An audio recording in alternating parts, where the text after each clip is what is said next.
1909 के Morley Minto सुधार के संबंध में निम्नलिखित कथनों पर विचार कीजिए।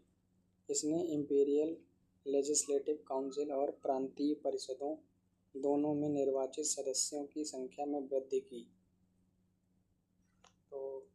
की। इसने मुसलमानों, सिखों और ईसाइयों के लिए एक अलग निर्वाचन मंडल पेश किया। तो ये पहला सही हो जाएगा, दूसरा हमारा गलत है क्योंकि ये 1919 में आया था। भारतीय मुस्लिम कांग्रेस का 1907 का सूरत अधिवेशन स्वतंत्रता आंदोलन के इतिहास में महत्वपूर्ण है क्योंकि कांग्रेस ने मुसलमानों के लिए अलग निर्वाचन मंडल स्वीकार किया। कांग्रेस नरमपंथी और चरमपंथी गुटों में विभाजित हो गई। स्वदेशी आंदोलन चलाया गया। स्वराज को भारतीय राष्ट्रीय कांग्रेस के लक्ष्य में अपनाया गया। तो 1907 में क्या हुआ, चरमपंथ और नरमपंथ में विभाजित हो गई थी कांग्रेस।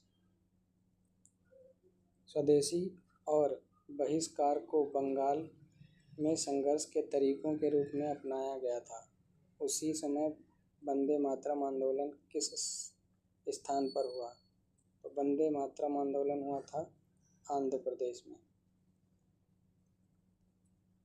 साइमन कमीशन के बहिष्कार का आंदोलन इसलिए आयोजित किया गया था क्योंकि अंग्रेजों ने कांग्रेस द्वारा पूर्ण स्वराज की मांग स्वीकार की।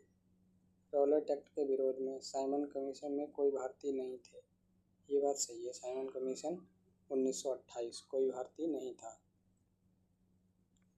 निम्नलिखित कथनों पर विचार कीजिए। ए.ओ. ह्यूम कांग्रेस के एक सत्र की अध्यक्षता करने वाले पहले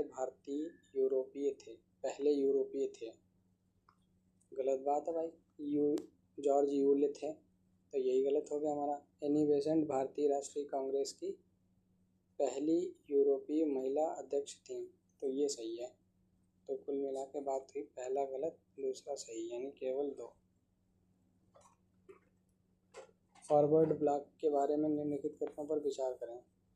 फॉरवर्ड ब्लॉक 1939 सुभाष चंद्र बोस। यह कांग्रेस के भारतीय सुभाष चंद्र बोस द्वारा बनाई गई पार्टी के रूप में स्थापित किया गया था। सही बात।